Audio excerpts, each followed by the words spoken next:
Xoş gördük dəyərli izləyicilər. Bundan əvvəlki çəkilişimdə mən avtomobil bazarında, ikinci əl avtomobil bazarındakı qiymətlərlə bağlı bir proqnozdan danışdıq ki, qiymətlər bu mövsüm, yəni yay mövsümündə müəyyən qədər inəcək. Hansı avtomobillərdə qiymət inəcək, bununla da bağlı mən danışmışdım.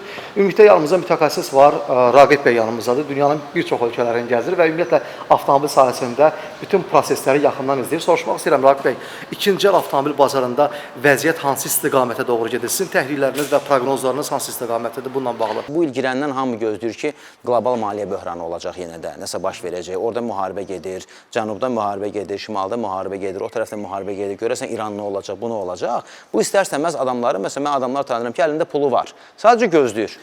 Bəs bu gözləmə qiymətə təsir edəcək sizcə? Yəni nə qədər davam edə bilər bu? O artıq müştəri gözləyir, gəlmir müştəri. Məcburdur ki, yəni maşını satsın da, o da maşını satmaq istəyir. Hə, ona görə orada o müəyyən qədər güzəştə gedəcək, yəni qiymət enəcək müəyyən qədər. Burada əsasən nədir? Yəni tutaq ki, mən öz maşınımı satıramsa şəxsi avtomobilimi, mənim üçün bu vacib deyil. Bir il sonra da satsam olar, mən onun qiymətini salmayacağam. Belə bu təbəqə var ki, o onu salmır qiymətini. Deyir ki, alıcı olsa verərəm. Bir təbəqə də var ki, siz deyən kimi alverçilərdir və yaxud iş adamlardır, bunu alıb gətiriblər, adam 100 dənə maşın gətirib. Ona bunu tezliklə nağıllaşdırmaq lazımdır. O hətta bugün onu mayasına da verməyə razıdır, hətta ziyana da gedir ki, pulumu götürün, başqa bir iş görün. Bax, onları, əsas həssas təbəqə onlardır, onları izləmək lazımdır. Yəni, onlar gedəcəklər o güzəştə və insanlar daha ucuz avtomobil ala biləcəklər. Çin avtomobil bazarı ilə bağlı artıq müəyyən qədər bir durğunluq başlayır. Alternativlər yenidən sürücülərin marağına çevrilir, maraq hədəfinə çevrilir. Amma yenə də burada bir norma var da. Yəni, bunun qaydasında etsək, hər avtomobilin öz alıcısı olacaq. Amma məsələn, necə ki, ucdan tutma Fusionları daşıyıb gətirdilər. Fusionların qiyməti endi və həmin anda Çin maşınları girdi bazara. Məsələn, BYD-lər, Şanqanlar. Fusionu demək olar ki, bazarını öldürdülər. Amma indi bəzi sürücülər baxır ki, Fusion qiymətinə görə əslində yaxşıdır və hətta qiymətinə görə ucuzdur. Keçirlər Fusiona. Və yaxud Equinox-lar gəldi, o da onun kimi.